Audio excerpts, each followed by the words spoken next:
soon, and he will right all wrongs. Beloved, stand firm in your faith as you witness prophecy unfolding. Title: The Sky Split Open, a Rapture Dream. I wasn't expecting it. I wasn't praying, fasting, or deep in worship when it happened. I was lying in bed like any other night, scrolling through my phone, half asleep. The world outside was quiet. My heart was heavy for reasons I didn't quite understand, and as I drifted off, it began. This was no ordinary dream. The moment it started, I knew. I was there. It wasn't hazy or symbolic. It was real as the breath in my lungs. I stood on a sidewalk in a familiar city, tall buildings towering around me, people walking past with coffee cups and headphones, laughing, living unaware. But the air was different. There was a pressure, a weight pressing down, like the world was holding its breath. I looked up instinctively. The sun hung in the sky, but it wasn't warm. It was dim, like a dying bulb. The colors around me began to desaturate, like someone slowly drained the life from the world. Then I heard it. A sound like no other. A trumpet blast. Not from Earth, not from any speaker or instrument known to man. It echoed from the heavens themselves, deep, piercing, mournful, and glorious. The sound made my knees buckle. It shook the ground. Everyone around me froze. The sky split open. There's no other way to say it. It tore from horizon to horizon, like paper ripped from one end of the earth to the other. A brilliant, blinding light poured through the tear, more radiant than the sun, yet I could look at it.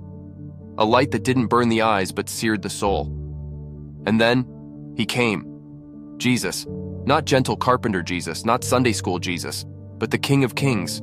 Eyes like fire, hair white as wool, dressed in blinding robes, riding on clouds, surrounded by multitudes, angels too many to count. Their wings shimmered like lightning, their presence thundered with holy fury. Every being around him radiated power, purity, and perfection. I fell to my face. Not because I wanted to. My body could not stand. I couldn't breathe. The weight of his glory was so overwhelming that every molecule in me trembled with terror and awe. I didn't need anyone to explain.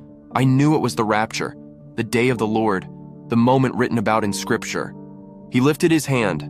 Time stopped. Bodies began rising. People around me began to glow, literal light forming around their chests, spreading outwards until they were consumed in brilliance. They lifted off the ground slowly, drawn upward like metal to a magnet. Mothers, fathers, children, vanishing in radiant ascent.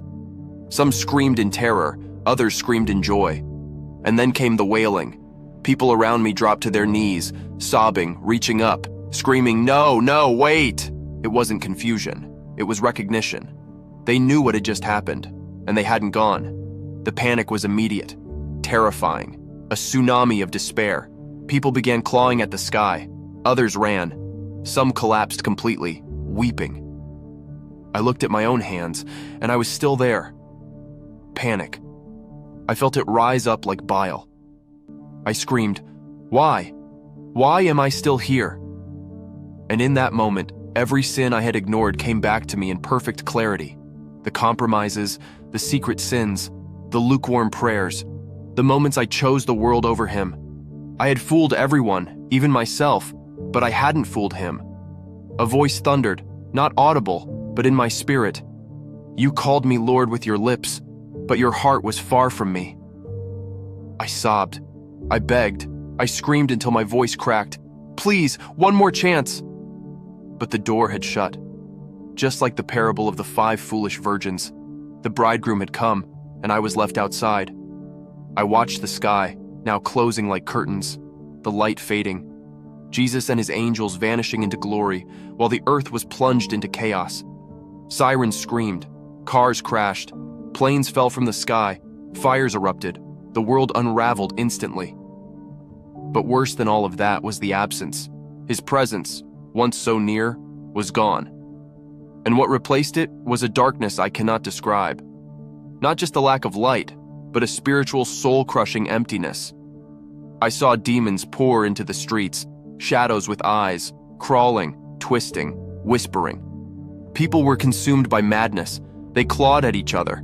They ran wild like animals. The world had been handed over to judgment, and I was still there. I woke up screaming, drenched in sweat, sobbing like I hadn't sobbed in years.